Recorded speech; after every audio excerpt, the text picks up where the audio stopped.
我发现了，我在塞利亚发现了油矿，麦克，麦克，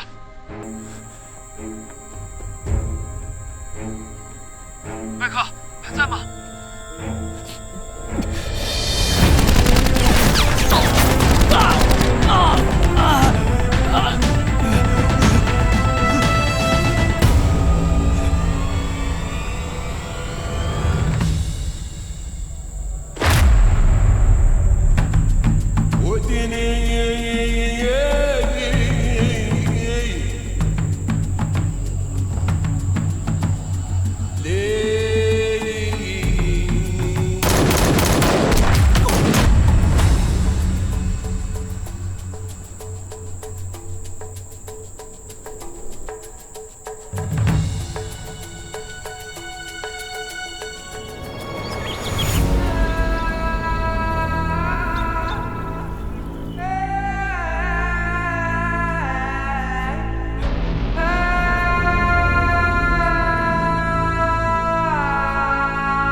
是了吧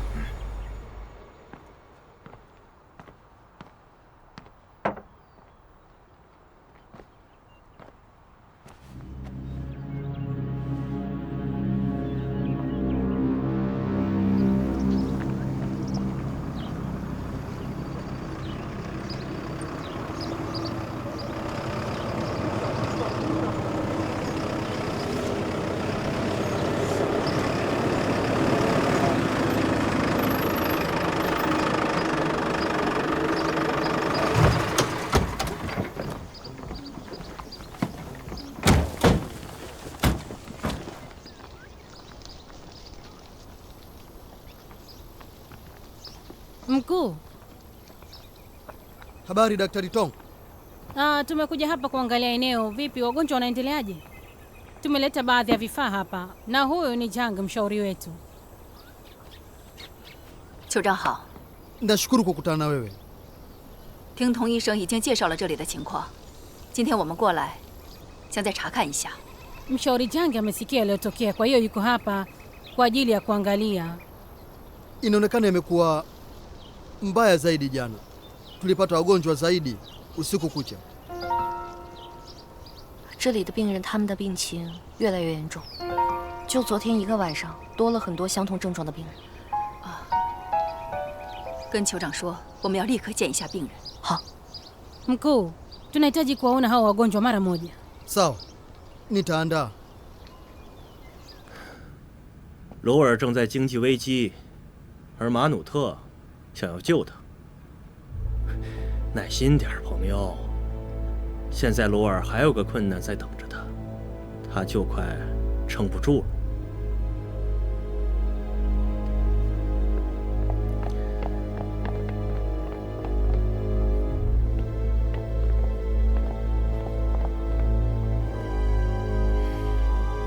工作结束了，很好。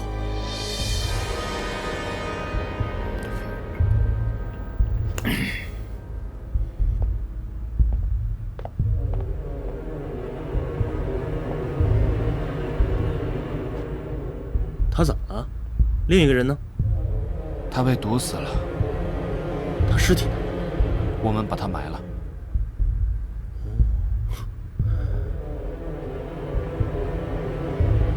这个男人还挺重感情的，真意外。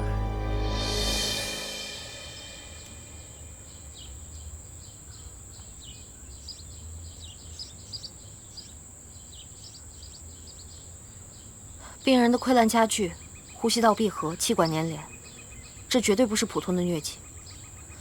我感觉更像是感染了某种病毒。虽然短时间内不会致命，但是对人体的伤害极大。你的判断没错，他们的症状和医院这几天接收的那几个人很相似。这种病起初和疟疾很像，所以没有引起足够的重视。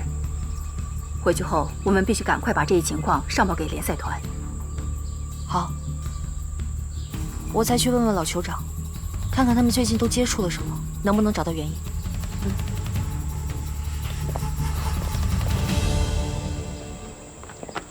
我去找一下老酋长。用我陪你吗？不用了，我自己过去就行。注意安全。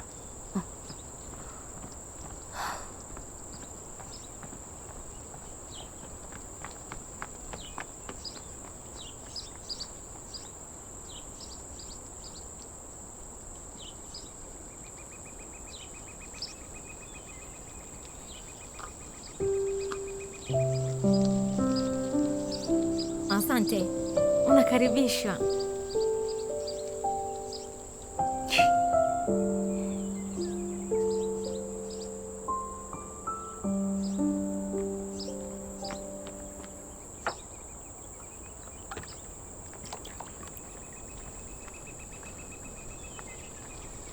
哎，我说，他们怎么直接饮用生水啊？他们生病，会不会就是因为喝了这些水啊？他们的水源在塞尔里河，因为这里没有化学工业，所以没有污染，很多人都去那里打水，应该没什么问题。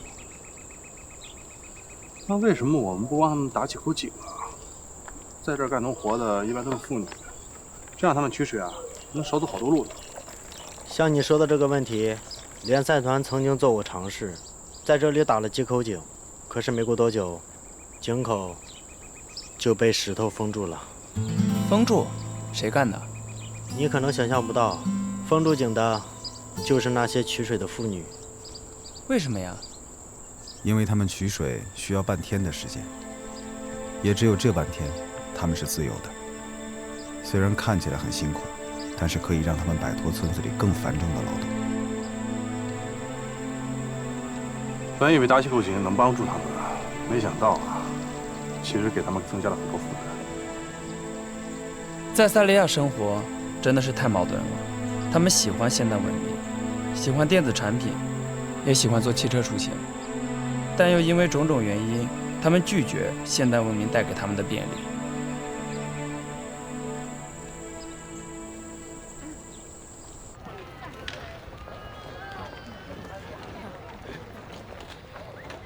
嘿，见过这些人吗？没见过，没见过。你呢？没有。见过这些人吗？没见过。你呢？没见过。嘿，朋友，嘿，你见过这些人吗？没有。你见过这些人吗？啊？你是说这两个人吗？这两个人我记得我见过。在哪儿看到的？爆炸之前，我看到他们在医院附近。你看到他时，他是一个人吗？我记得好像还有几个人。我需要你跟我们回去一趟，协助调查。好吧。先把他带回去。好，我们可以多了解一些情况。好，走吧。走。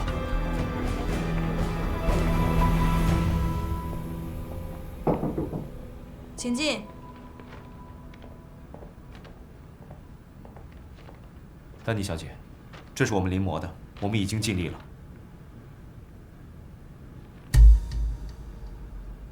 也就是说，我们一直以来找的幕后主使就是他。可能性非常大，但是我们还需要进一步的调查。但是我们可以先根据这张图部署下一步的工作。这样，把画像传给国际刑警总部，让他们确认这个身份。还有，把画像也发给鲁尔一份，应该让他知道这件事。好的，知道了。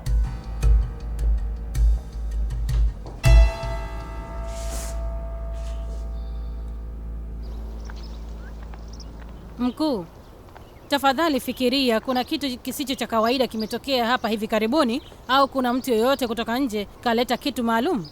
Nina uhakika hakuna kitu chochote cha ajabu kilichotokea. Sawa, kwa lolote lile, tafadhali usiwaruhusu wanywe maji ambayo hayajachemshwa. Kama wanahitaji, tafadhali yachemshwe kwanza. Tutaleta dawa ya kuangamiza vijidudu. itumike vizuri. Naelewa. Naomba radhi kwa ndugu yangu na kwa yule aliyepoteza mguu tena. Tutamhudumia mpaka atakapopona. Kuna mtu ndani ya familia aliwasiliana na mimi, alisema angeweza kumtunza, kwa hiyo msio na wasiwasi. Hiyo ni safi. Daktari Tong, nakuamini. Hebu twende.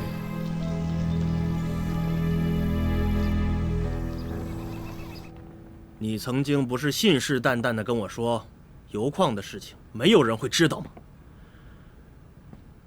但这件事情，为什么现在网上开始有了消息？一切都是猜测。那个叫麦克的记者没有泄露油矿的位置，起码所有人都不知道油矿在哪儿，要不然早就有人跑到这儿来了。那最后一篇报道是谁写的？查出来了吗？我们找到他的时候，他已经跑了。不过没关系，所有人都当是谣言，谁也抢不走你的生意。你只要再耐心等待1个月，第一批黄饼就会出厂。你知道该怎么做吧？我就知道你是个值得信任的人。不过我现在的资金出现了点状况，要等些天才能把钱打给你。没关系，反正我的东西不愁卖。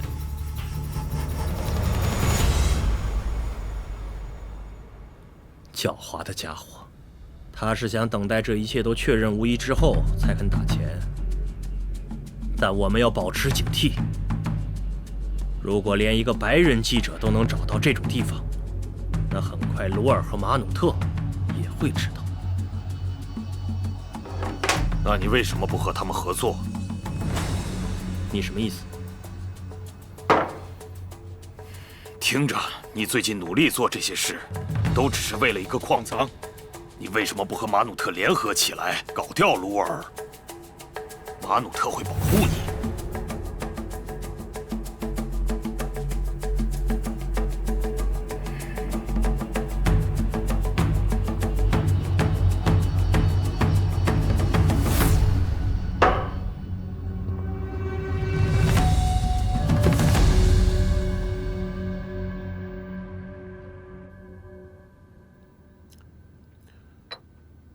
最近马努特有什么消息？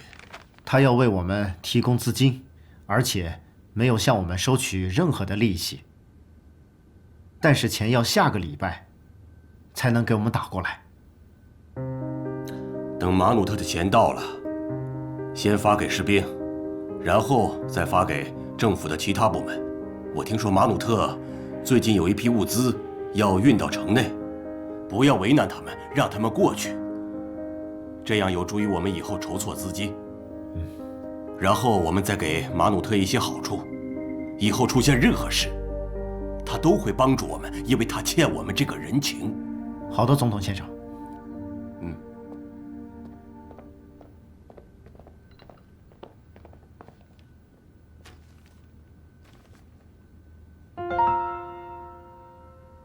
这是谁？总统先生，这是维和警察今天新发布的消息，说有关袭击医院一事已被查明，是画像上面这个白人所为。另外，总统先生，我们也查到这个白人也跟班达的绑架案有关，但是现在我们还不能确认他的真实身份。马上封锁全城，我要在城内活捉这个人，千万不能让他跑掉。我们一定要抓活的，为班达报仇。听明白了吧？是的，总统先生。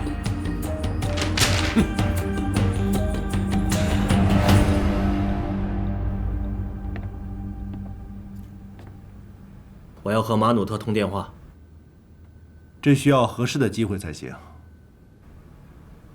那你就告诉他，我要和他谈一笔数额非常巨大的生意，他应该会和我通电话的。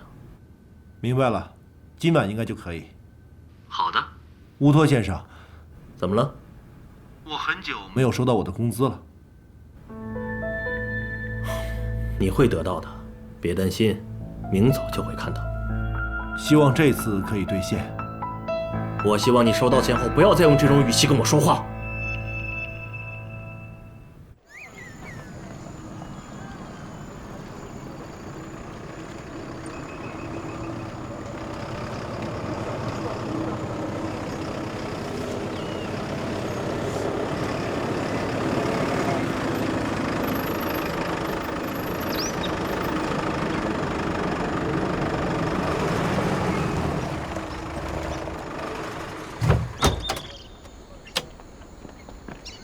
了，兄弟们，辛苦了啊！在这干啥呢？站岗呢。站岗呢？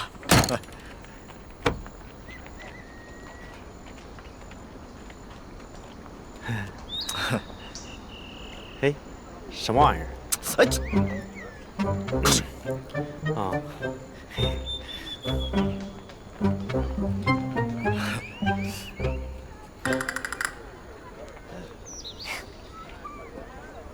给你的。谢谢。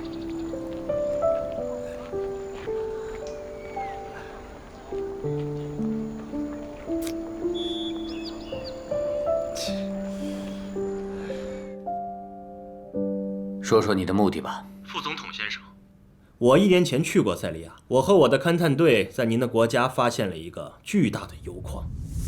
开采的话，保守估计可以用30年。我有所耳闻，但没想到这是真的。我们有完善的开采技术，我只用3天时间就能将设备运到。工人到位之后，我们就可以马上开工。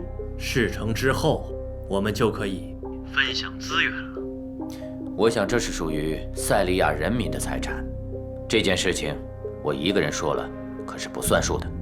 我想你也知道，因为一些原因，我和鲁尔之间的内战已经打了4年时间了，这次恐怕我帮不了你。副总统先生，那我就坦诚相见，有话直说了。正是因为你们的内战，鲁尔政府的支持率已经达到了极点，所以你当选总统的可能性很大。看来你已经准备好了，继续说下去。前5年，你和我开采油矿的利润平分，5年之后我就收手，剩下的是你的，设备也是你的。那时你已经成为了总统，整个国家就都是你的了。我必须要说，你的条件很诱人，但我还要再想一下，稍后答复你。我明白这是件大事，所以我给你时间考虑。但与此同时，我想我也会去跟鲁尔谈谈。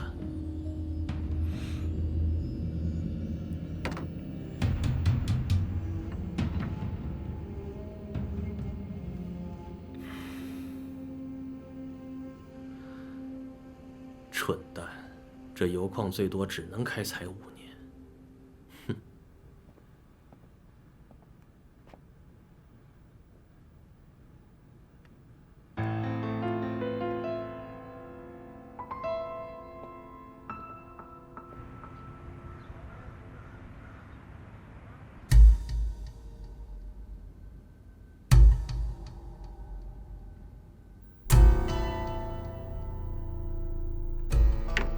这些照片哪里搞的？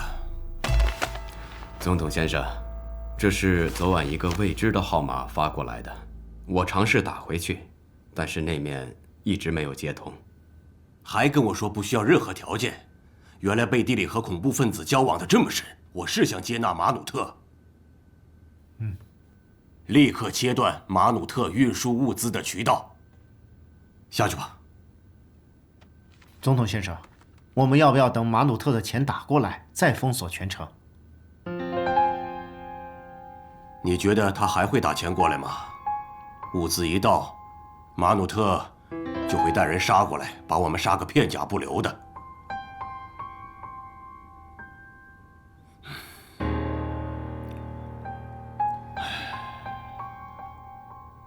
他难道疯了吗？为什么不让我们的物资进丹城？那只不过是粮食和药品。不仅如此，那些人他们还试图挑衅我们。他们找我回来，根本就不是来和我谈判的。所以，副总统，我们现在做什么？他就想看我死，我受够了。如果他继续挑衅我们，我们就打过去。好的，副总统。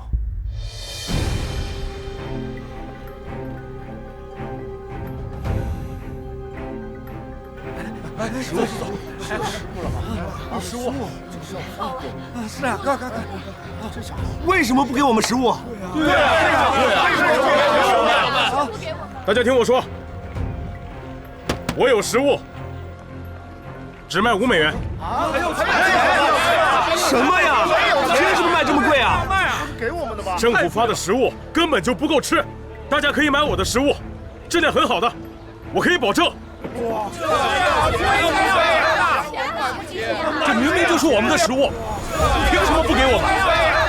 对呀，凭什么不给我们？有什么问题吗？就是我们的，给我们的。你别瞎说，谁瞎说？这些是我自己的食物。没有瞎说，这本来就是我们的。怎么瞎说了？你们要买就赶紧买，别浪费时间。你就是在撒谎！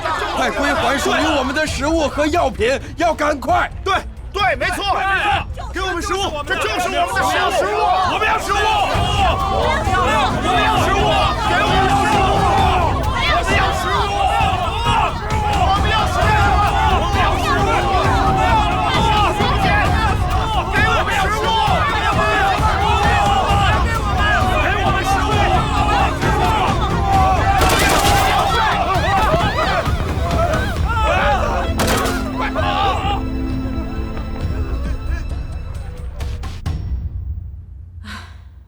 本来鲁尔和马努特都要和谈了，没想到一夜之间起了这么大的变化。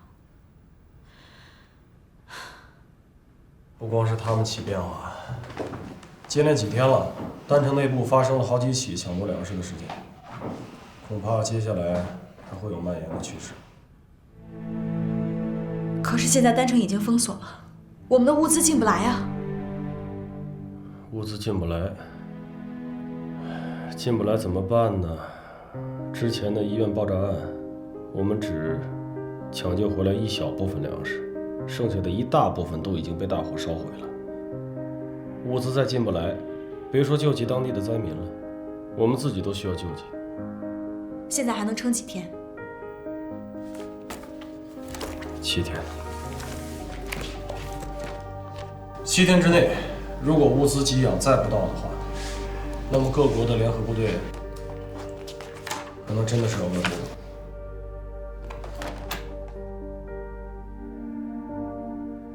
我们现在必须得要去找鲁尔了，否则一切都没有办法进行下去了。鲁尔总统他嘴上不说，但是心里面就是想要赶走维和部队，一定要想办法让他改变心意。我现在就去找鲁尔，让他给我们的物资放行。高营长，你跟我一起去吧。好。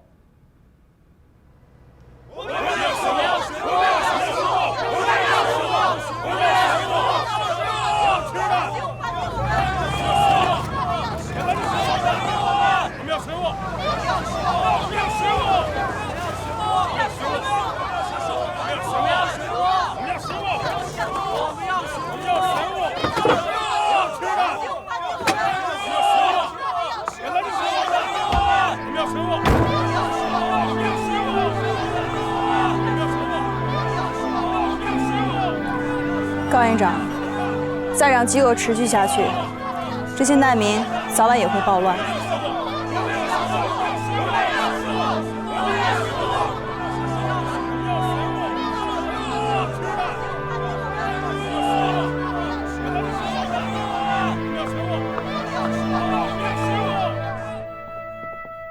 总统先生，难民正在下面暴动，我刚才出去了一趟，正好看见欧阳女士和高印长，他们想要见你。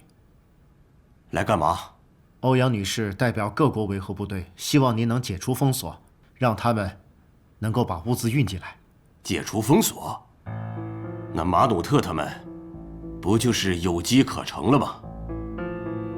我是塞利亚的总统，如果他们待不下去，他们可以选择离开这里。您还见他们吗？跟他们说我在开会，可能会很晚。如果他们愿意等的话，就让他们等。好的，总统先生。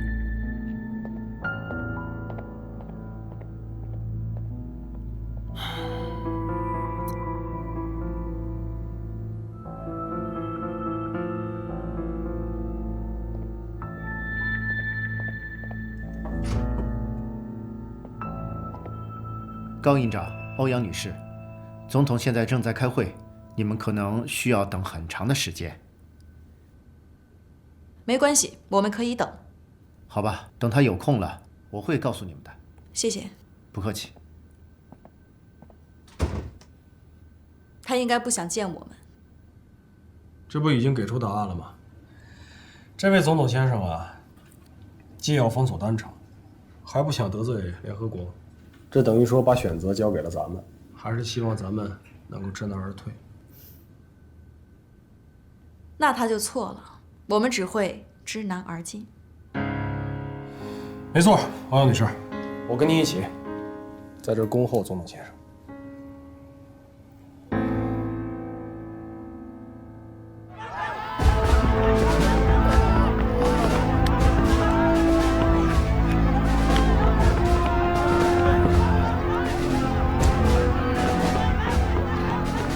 主任，今天我们医院又来了很多那种症状的病人。我看了，他们的症状和鹤鸣部落那些病人的症状很像，我们得赶紧通知国际红十字会，尽快搞清楚发病原因。童医生，把这次的样本和鹤鸣部落的样本一起送到邻国去化验。好的，院长。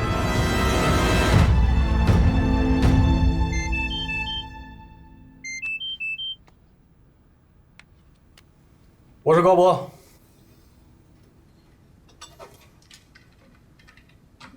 哎呀，太好了！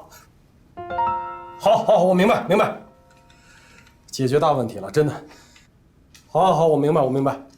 好，那先这样，哎，王女士，刚刚得到的消息，丹城的一家中资企业愿意无条件的提供我们1卡车的物资。太好了！可是丹城封锁，以现在的形势，这1整车的物资太显眼了，政府军不会允许我们进入丹城的。更何况，我们现在也派不出更多的人手去保护这批物资了。困难确实有，但是有物资总比没有强啊。没错。这些是联赛团的人吗？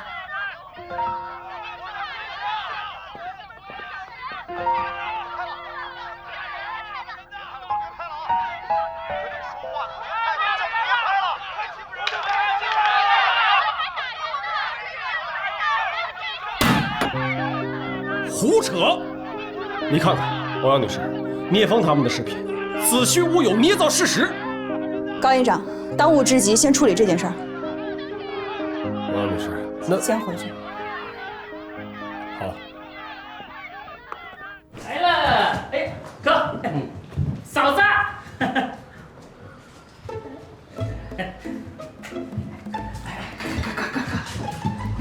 赶快准备点菜啊！起来点。放心。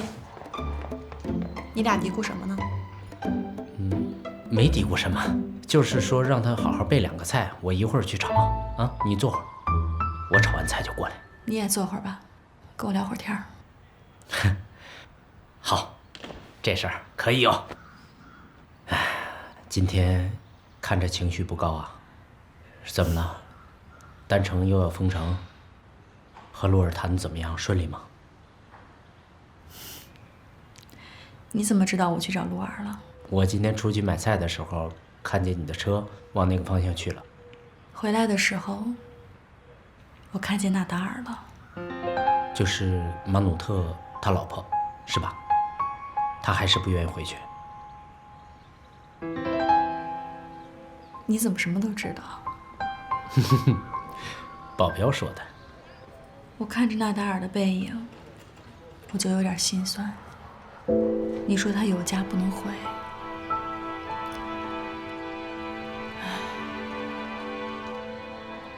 你心酸呐，是因为你能理解的。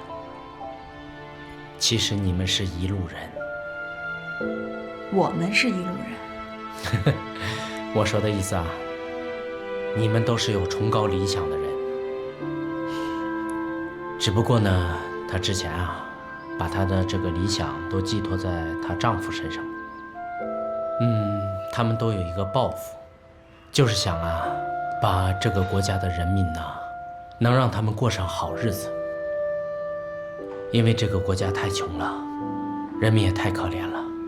可是后来呢，这一件事儿一件事儿的，让她看出来他错了。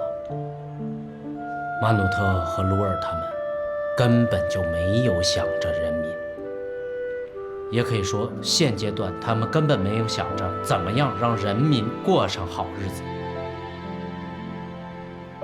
所以啊，她灰心了。她认为啊，她丈夫跟鲁尔，他们呢只想着自己的政治抱负，只想能掌握最高的权力。她现在有家不能回，因为她的理想没了，对吗？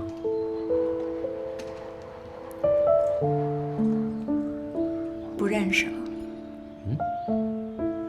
不认识我啊？哼，你是对我的认识太少了。那你说，纳达尔的选择是幸福的，还是不幸的？说实话，我还真不知道。就像我不知道你现在的选择，最终你会有什么样的感受一样。但是啊，有一点我可以肯定，我比马努特幸福。因为啊，我觉得马努特和鲁尔他们追求的那些打打杀杀的，到头来啊，都是竹篮打水一场空，生不带来，死不带去，都是虚的。真正实实在在的，就是能守着自己心爱的人，把眼前的日子过好。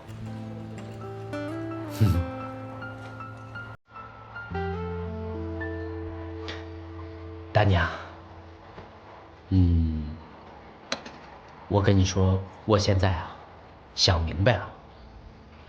之前我都是自己太较劲，总是想着能让你回国，认为这儿也不安全，那儿也不安全，这个工作根本不适合你。可是后来我又想想，我爱你就应该爱你的全部，这是你的理想，我应该支持你。所以啊，从今往后，你想做什么就做什么，我都支持，我都鼓励你。你需要我怎么配合，我就怎么配合，哪怕是只为你做一盘你爱吃的菜就行。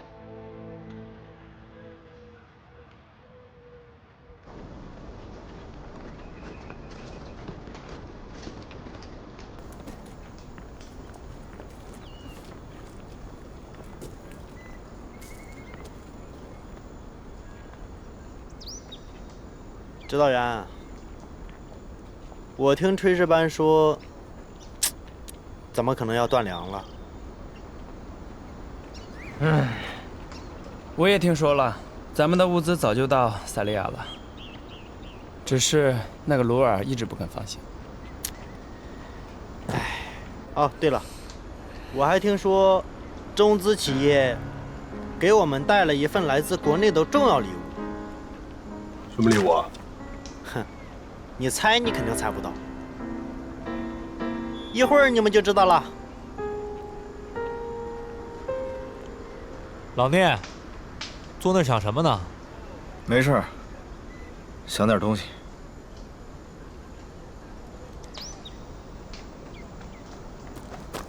聂队长，营长叫你过去一趟。哦，我正好找他们还有点事儿呢。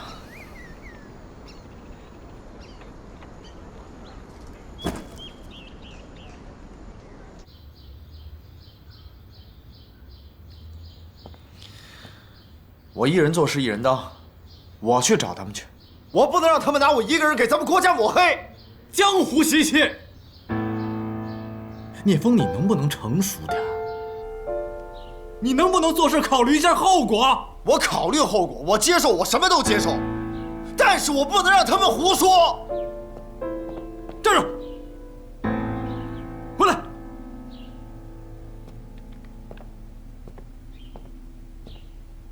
事情要是有你想象的那么简单就好了。联合国、联赛团会怎么做？啊？一定会让我们把你遣送回国。没问题，没问题。你来的时候跟我说什么了？你记不记得你来的第一天跟我说过什么？你对得起牺牲的小鹏吗？你对得起你身上的这身军装吗？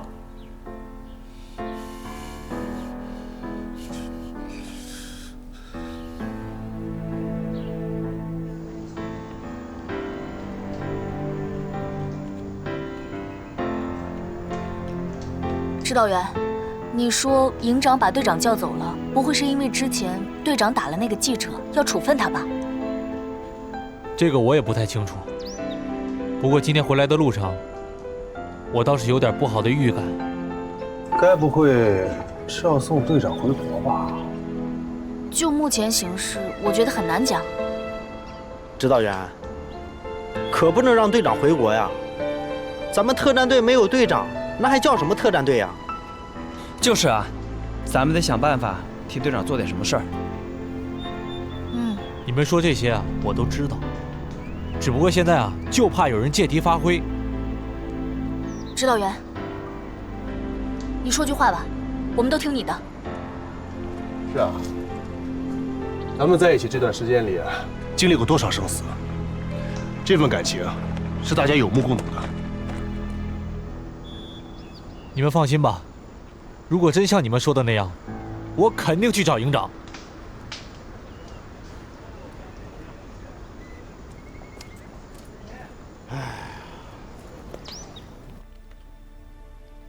聂风啊，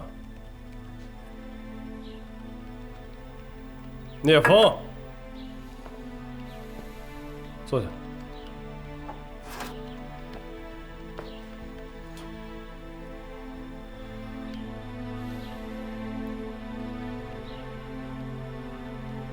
小鹏牺牲以后啊，我和教导员都立了军令状，要把咱们步兵营所有的战士，完完全全一个不能少的全都带回去。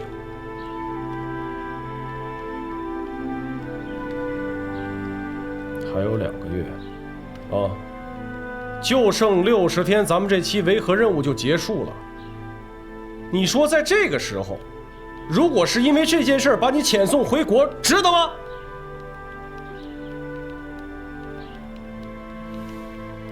你看看你现在的样子，特战队队长，